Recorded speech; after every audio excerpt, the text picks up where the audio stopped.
the show. Yeah. So still figuring this out. All this technology is uh, is a blessing to Cool. have. At least we wouldn't be able to have these conversations without it. So welcome everybody. This is special edition of Let's Build. We're talking about HubSpot action today with Paul Sullivan. How you doing, man? I'm good. How you doing, Chris? I'm doing great. And yeah, I try not to pat myself on the back too much with this series, but the whole reason for trying to show up every day uh, is that this ecosystem and the product and the knowledge gaps related to, how we've been sharing knowledge in the past, like, preparing for webinars and hugs and all these other ways that just they don't get the job done anymore because we have stuff to talk about every day, right? Yeah. And Yeah. because we have this channel, I see that you've put together, your Hub XOS event. Sorry, Hub, yeah, Hub Hub XOS, XOS. right? Yeah, yeah. You had that last week, and I thought it was brilliant. So I reached out, and now here we are talking about it a week later.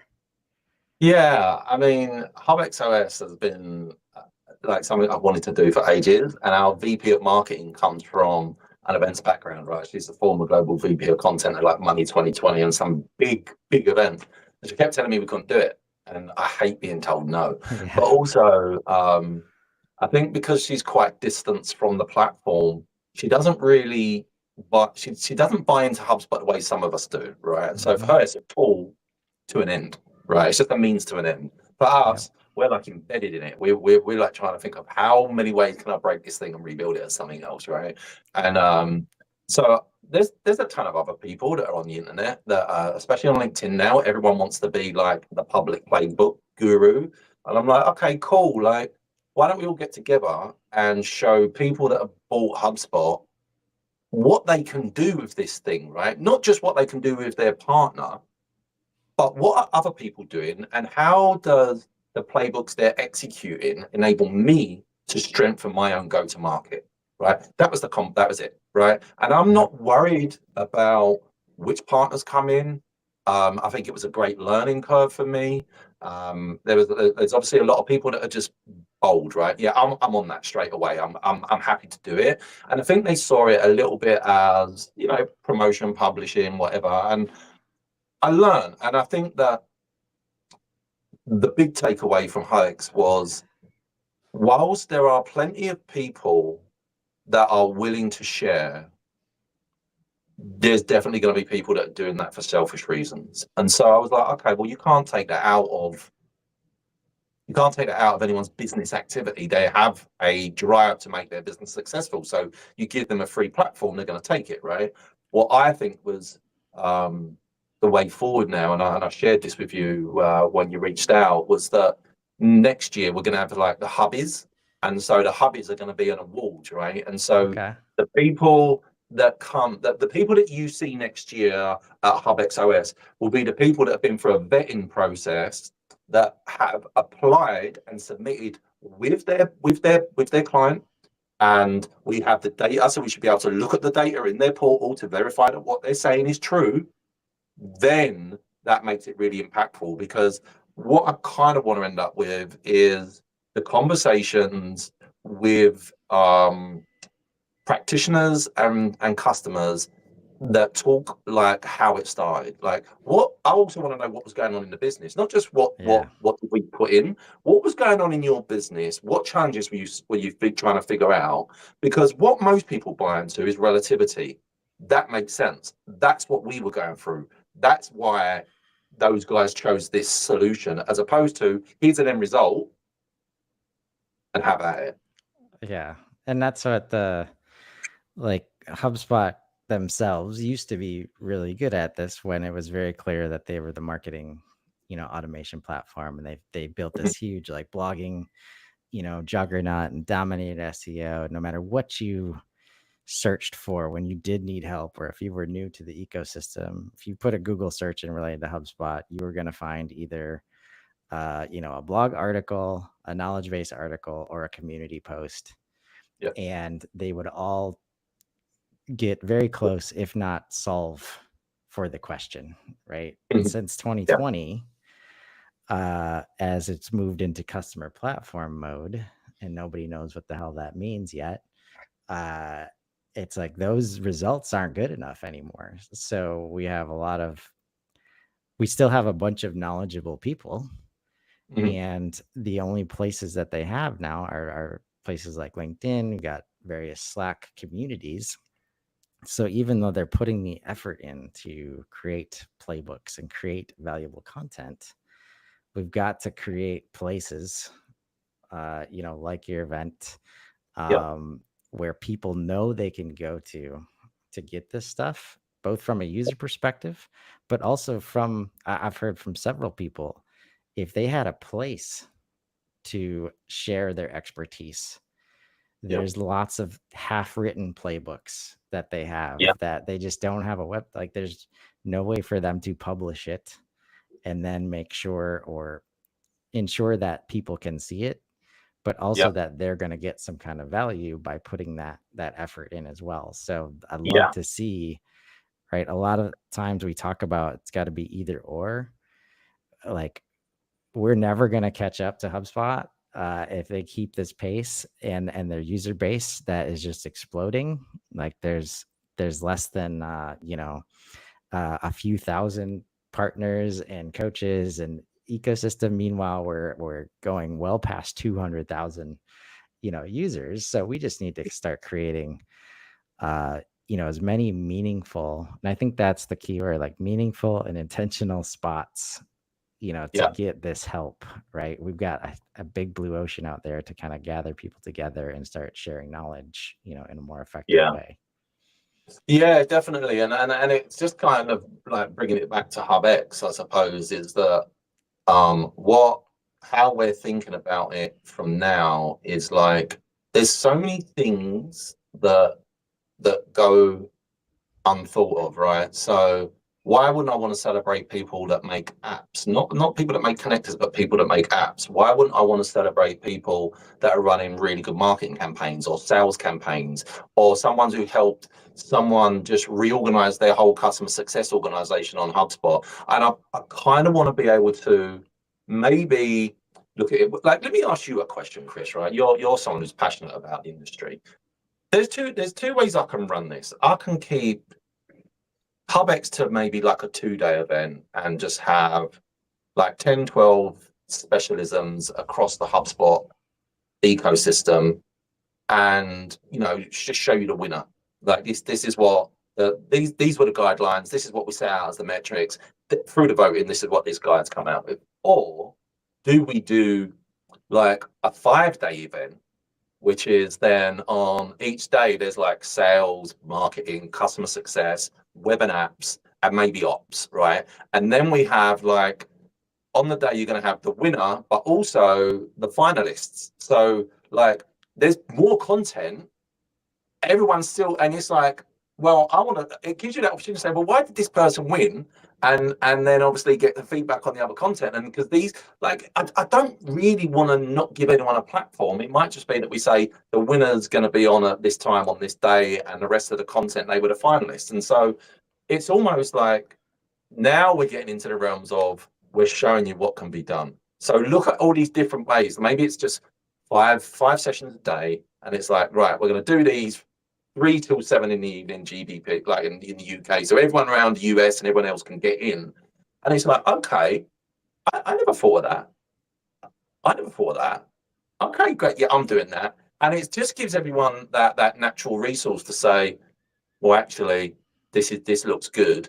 But also to reward those people. Like, I think a lot of partners have said, are there any agency awards? You can go to different agency awards, but I'd like to be like the HubX does the Hubbies, and it's bona fide. It is done because there's a public set of metrics that you measure against, you submit against with your customers, and then there's a final and there's a judging, and there's 5 or 6 finalists, there's one winner, and you're still going to get your public, but someone else gets the middle, and then we've got trophies, and I think that brings the community tighter together.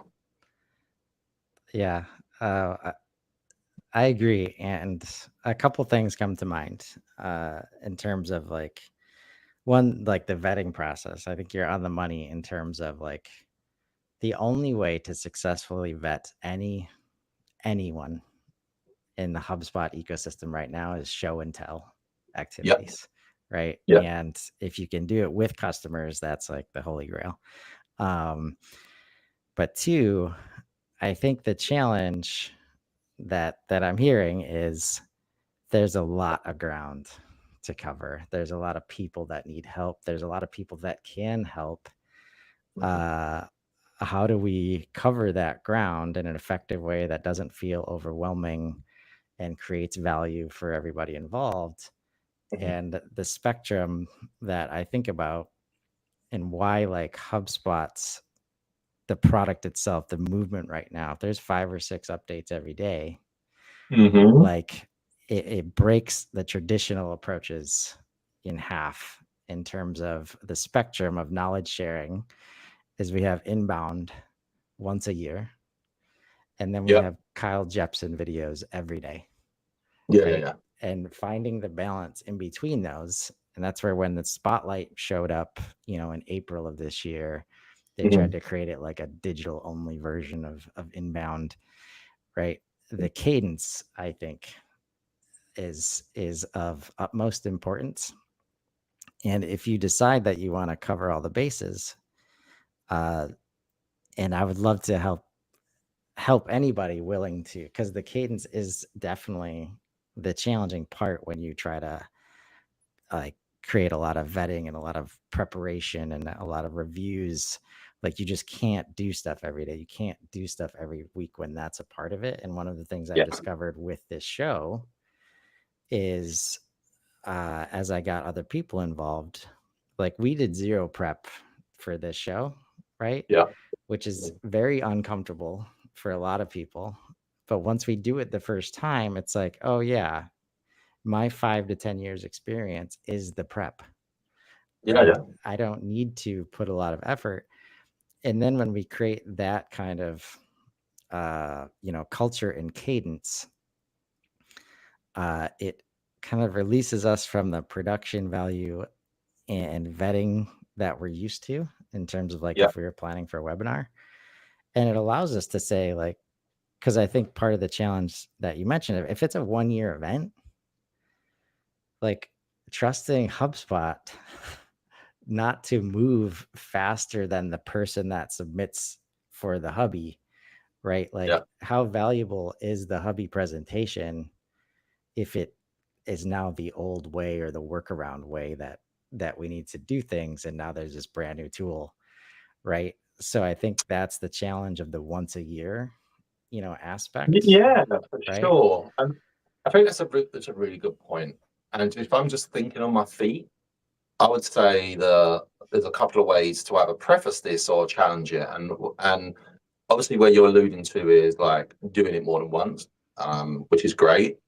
I feel like, in our standard terms and conditions as an agency, one of them says that technology is always developing and we will always commit to developing with the available technology at the time of the signing of the contract, because the world just moves too fast. And I'm not getting caught into these arguments of, well, now we can do this and I want this involved. Well, no, it wasn't there when we first scoped this work. So it would be an addition. And I just feel like sometimes the mechanisms of delivery can change. So, like the tech in HubSpot can change. But ultimately, what we're talking about here is a lot of strategy. We're talking about people that have devised a marketing campaign, a sales campaign, a RevOps model, a particular way of optimizing our website. Like these are the things that we really, or actually more like building a web platform that actually delivers. It's not just pretty. You didn't just get a bump in website traffic, but conversions went up. Customer journeys, dwell time, all the stuff that you would normally judge in your KPIs and your metrics around these things, they're the things that we want to use to measure. Like we don't want to make this HubX rules. It's like, no, we take best practice and where do you score against best practice? Simple. And then we can vote from it from there, right? But at all times, And Stuart Balcombe also asked me this. Like he's another person that wants to work with me with the HubX movement, and I'm open to working with everyone and listening to like what everyone else thinks, because otherwise I'd be like going against the core essence of being a good marketer and just being like whatever I think is the best, right?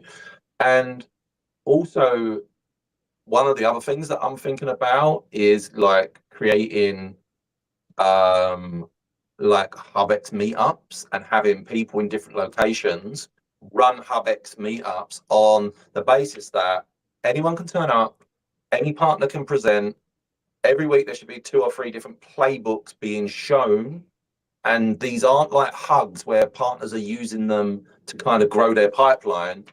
These are a community. This is a true community focused thing where like we just want you to think to be there, right? And people can drop in and out, and that kind of conversation goes on, because to maybe solve the gap that you're specifically talking about, it takes people to get those regular updates to do it right. And then hopefully then what we can do is maybe if we make it a subscription thing, and then like it helps pay for beers and pizzas for people, and it just would be better if it was like a commitment and a reward. And the Right. reward is learning, education, application, and the commitment is helping buy the beers and pizza for the night, right? Yeah. And that's it. Like I'm not Right. trying to make HubX a money making thing. I want it to wipe its backside and everyone benefits. Like that's the best form of community ever. Yeah. No, and it resonates a lot because people ask me a lot, like, what do I get back from this, from these 150 episodes that I've done this year? And it's like, Yeah, well, if you look at the page, the goal is just helping people share knowledge, because no one person is going to solve this knowledge gap.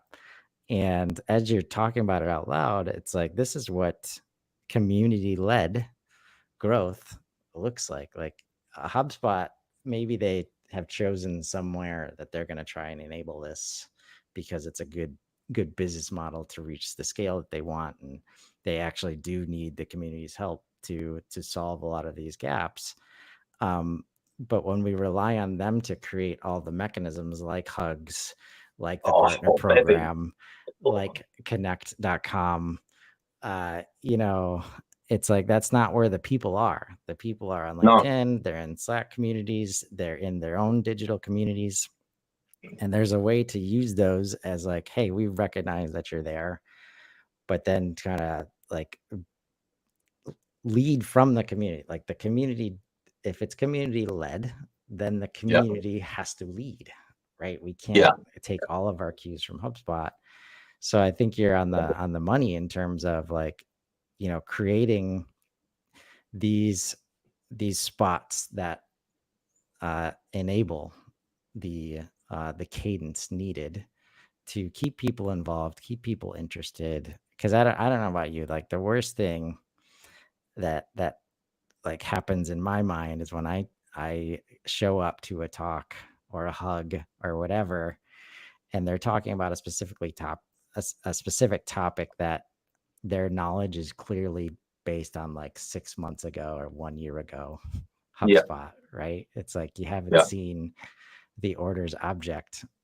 And what was interesting because I'm actively, always thinking about how to solve this problem. I was showing a colleague how bad this problem is with something I'm passionate about, which is HubSpot orders. And Mhm. I Googled like how to set up HubSpot orders. And I Yeah, got to a community post from 2023 in May where somebody just saw the word orders in their HubSpot portal somewhere and asked a question like, what's going on here?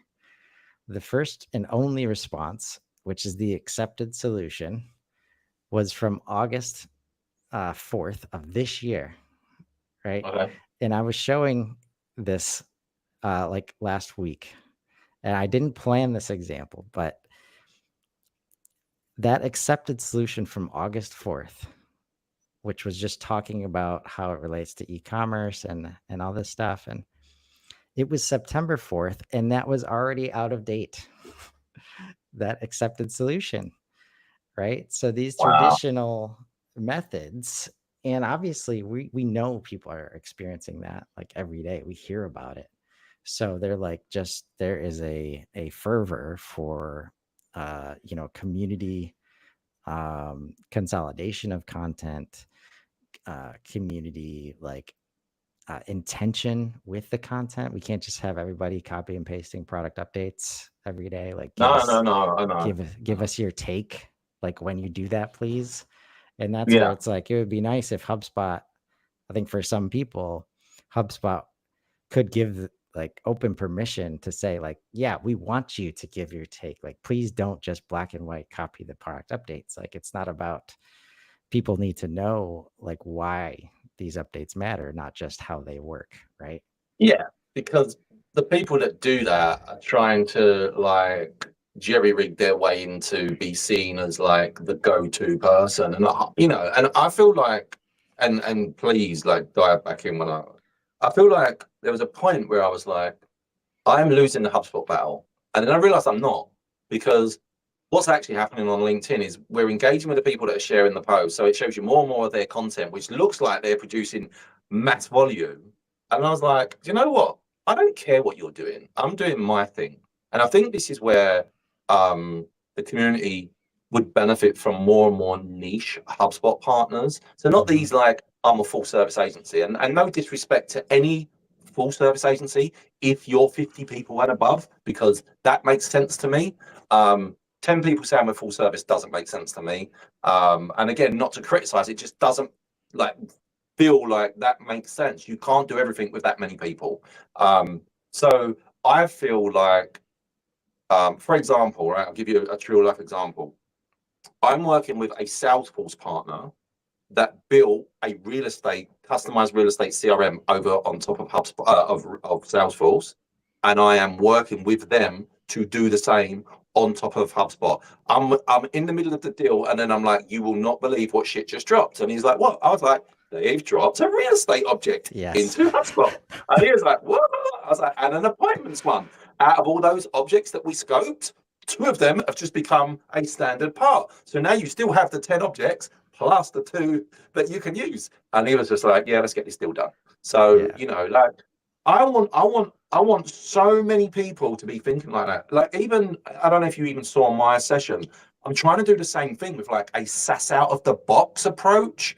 And it's like, I'm a product marketer. So I'm thinking bottom up RevOps looks like I convey my value. I know how to enable the buyer to buy from me, and I'm planning already on how I onboard, upsell, and retain them, right? That should be 101 go to market. Anything on top of that is like custom to your specific business strategy, right? But out of Yes. the box, no adoption, like no lag in adoption. More and more partners, one for manufacturing, one for real estate, one for health, one for financial services. I want to see this, and I want to see it at HubX so that Yeah. people go, "That's my player, boy. That's who I want to follow." Because Yeah. it might not be you get business from it, not maybe in the short term, but all of a sudden you start building that network. Chris is the guy for manufacturing. Paul's the guy for SaaS. This is the guy for fintech. This is the guy for manufacturing. Ecom. Like, that's how it should be, because you're not everything to everyone. You should be like specializing, and hopefully we will see more and more of that. Yeah. And we will. I think the way you describe like the vision for HubX is like, that's where, when we talk about community leading here, like giving those kind of goalposts to the ecosystem, like no matter what we hear from HubSpot themselves, we know they would love to see all of the partners niche down, and we hear that advice. There's no incentive structure in place from HubSpot to do that, right? So if you were to create, like, let's say there was just a year-long schedule, maybe it's quarterly, let's say, of Hubbies, and Yeah. it could be split up by like stakeholders or by application. So like the Yeah. manufacturing, then the SaaS, then now with those in place, there's a reason, as an agency, as a partner, as somebody helping people with HubSpot, there is a reason, there's incentive to do it now. And Yep. also in a way where, if you choose to build towards that and you're successful, there will be good results, and not just, from an Absolutely. award, but from the exposure, in that you have the right place to show and tell, like, why you're the guy and why people, appreciate what you're bringing. So Yeah. I love that, man. I think there's a ton of opportunity, and that's kind of where uh, I started in a similar way. Like, first of all, I was like, all right, I can't get myself to create on demand content. I can't get myself to sit down every day and write a LinkedIn post, even though I'm telling everybody else that's what they should be doing. Yeah. I see Kyle Jepsen. Kyle Jepsen's figured it out. He's got daily, he's got the weekly, he keeps adding, right? But HubSpot can't find a way to replicate Kyle. We need like 10 more Kyles. We need like 100 people just like him outside of HubSpot if we're going to fill this gap. And so I'm like, all right, I'm just going to start going live like every day, because I don't want to script stuff, but I can talk about the things I care about in HubSpot. So I just started doing that. And then as I, started bringing it to other people, I was like, the one requirement for the topic that we're going to talk about is that you're passionate, right? Hopefully, in most cases, it's going to relate to HubSpot. But when we talk about higher level strategy, it doesn't always have to, be direct with HubSpot, right? And as Yeah. since like it's usually individuals, right? The things that they're passionate about happen to align with the things that there's not a lot of good content about, right? Like either the Yeah. basics of HubSpot, like properties, or it's the strategy of like, how do we build out a full workspace, for somebody to come in. And we keep hearing that we should be able to do this, but nobody's showing us how to do that, right? And Yeah. not only how to take that. That's where I think there's a lot of opportunity for like action, plus strategy. And I think the action Hmm. piece that you're trying to accomplish is what requires the cadence to match, because the Yeah. action can Yeah. change like every day. Like you just mentioned, those objects just dropped like 2 days Yeah. ago, right? So in order to keep up, it's kind of matching that cadence, but also the strategy of, okay, I got a great object. Oh, there's a couple properties that are just like these properties that I already have in the portal. Like, Yeah. so I can't just press play. I got to start. And that's where it's like the mapping and like the introduction to the organization, the change management, like all this stuff, Yeah. right? You can't just admin and press play and be done with it, right? No. So I'll give you like a really great example of that right now. So I work in a co-working space, right? And we're in it right now. I am likely to win the business off of Salesforce onto HubSpot for them. But because they operate like what I would call like a grown-up organization. They have the RFP, they have all this. I wasn't able to really do much consulting around the scope of work. So they've been kind of working directly with HubSpot, and then all of a sudden, like basically, if you think about it, one of the core things they offer is co-working space and offices. Now that new object just dropped, they were talking about trying to figure out how Dynamics is going to figure in as an ERP. I'm like, maybe you want to be figuring out how to take Dynamics out and build your own ERP, because now you can house your own properties within HubSpot. Not that you couldn't have done it anyway, but then it's now becoming far easier to think about the business, and probably maybe some of those reps don't even realize those objects have dropped yet, and how to talk about them, right? So I that's the guarantee that. problem with adoption, right? It's like, Yeah. I know it's there, but I can't talk about it, because if someone asks me, I've got to go and ask someone else.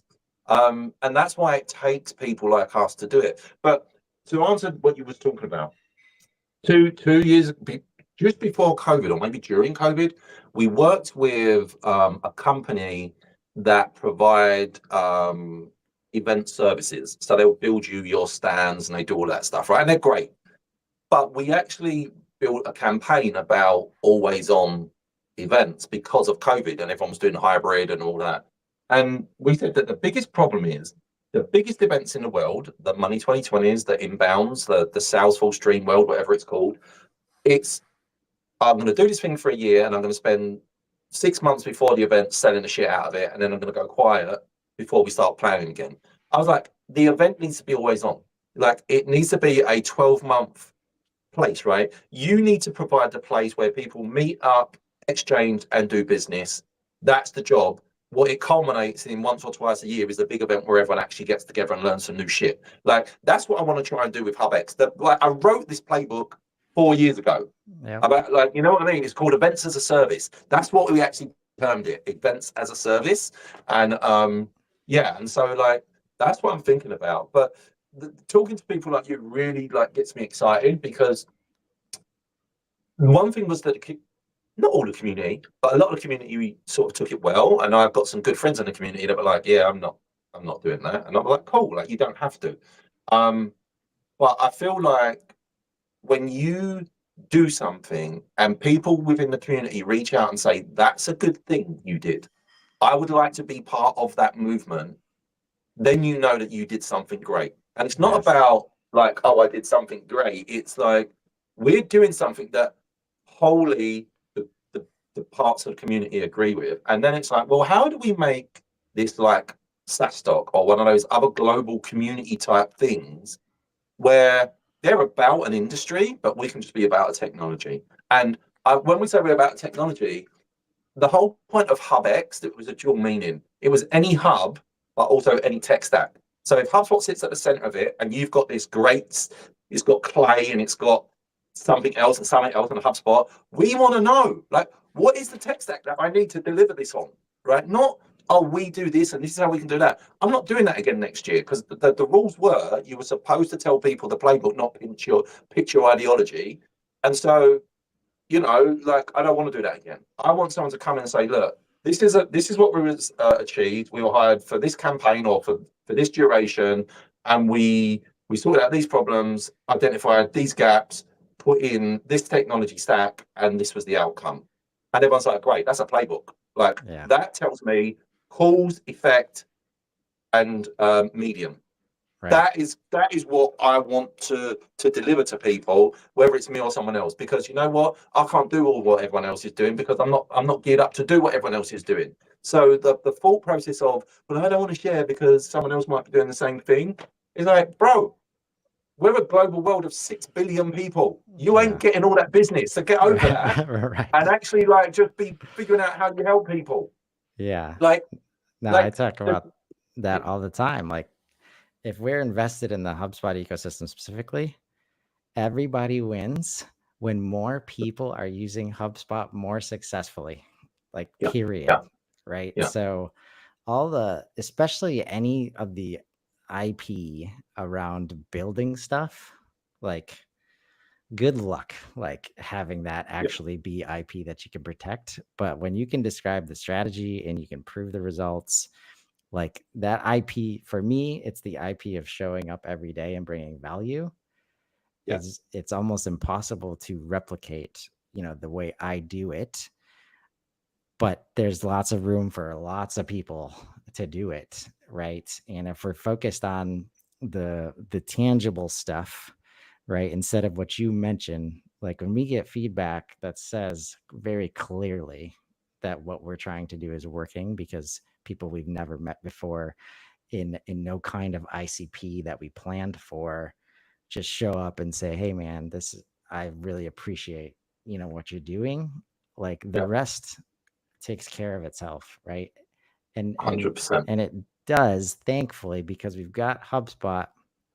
This is where we accept what HubSpot is, in that they are trying to develop a platform at a speed that has never been done before. Sometimes it's great right out of the box. Sometimes it's clearly baby steps and they have a way to go.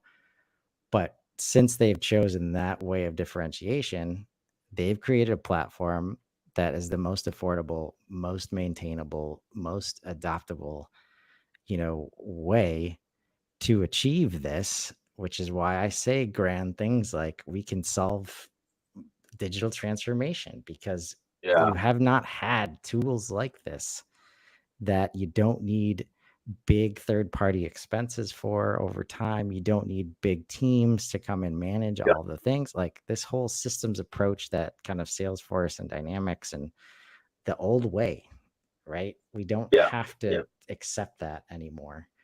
But since HubSpot is very focused on that, they cannot focus, or they're choosing not to focus on the enablement that is necessary to take advantage of the platform. And Yeah, that's where like what we're doing comes in. And that's why it's like we don't need to think too hard about how we bring the value. It's like we know what yeah, the problem is. We know that just sharing experiences helps people, right? yeah, So it's always great to see that qualitative feedback, but it's like you say, it's not for the pat on the back. It's just like that confirmation. It's like, oh yeah, the problem is still what we thought it was, and we still are bringing value, and it's yeah. just it's a great feeling. Yeah, I think the one thing that I picked up what you said there, and it stuck because I was like, I want to answer that, but let you finish. Was that you talked there about the IP thing, and like the Arise thing. Like I've got a trademark on that, and we call it the Arise engine. And all of a sudden, one of my clients said, I don't want it called the Arise engine in my thing. I know it's your thing, and I was like, well, maybe we can just charge you to white label that then and change the name. It's like, well, I could just change the name anyway. And I was like, but I actually own the IP on it. Like, you realize that? And they were like, and it's like, you know why you don't want to get into this conversation? Not only because it creates a shitty relationship between you and your customer, it's because this is what HubSpot do. Let me watch what's being successful and then I'll just implement it anyway. So you might have a window of maybe 12, 18 months with what it is you do, and then they'll go, right, that's what everyone wants. That's what we're building into the product. So in a really weird way, whatever it is you're doing, you're helping them directly or indirectly improve the product by specializing and showing them how people want to adopt the product. It Yep. helps them, Yes. and then it helps everyone else. Right. And that's why, like, as I think, whenever I have app ideas or anything, like, and there's a question of whether or not HubSpot's going to build it or not, and it's like, oh, have at it. Anything that gets natively put into the product is naturally 10 times more powerful than any kind of solution built by somebody else. Yeah, And maybe at first it's only 2 times as powerful, and they haven't considered all that. But eventually, when we talk about objects and superpower, like, clearly, it makes it easier from a supporting perspective, from a strategic planning perspective, from anybody trying to help HubSpot with anything. Now we can call objects and we know they're always going to be the same names, like all this stuff.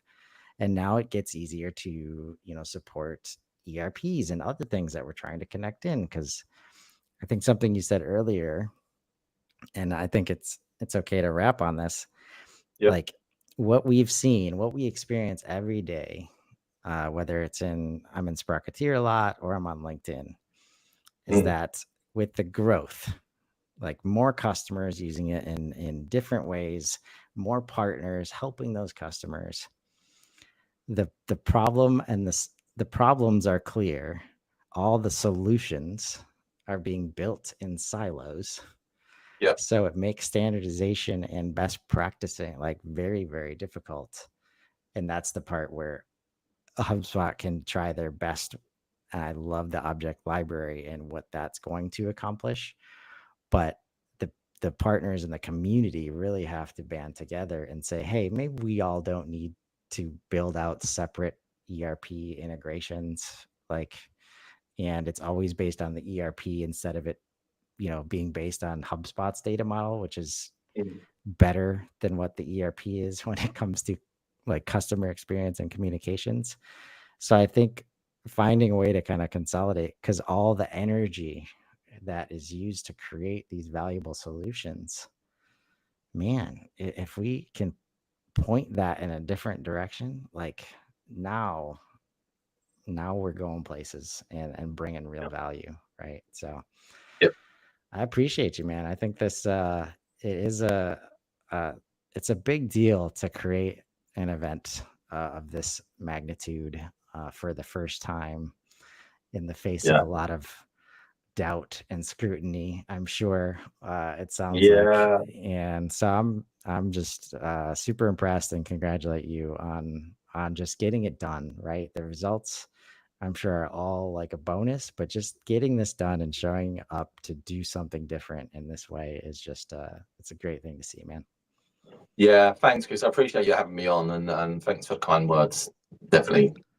Yeah, and it sounds like there's opportunity to maybe keep talking about this, keep finding ways to collaborate. And Yeah.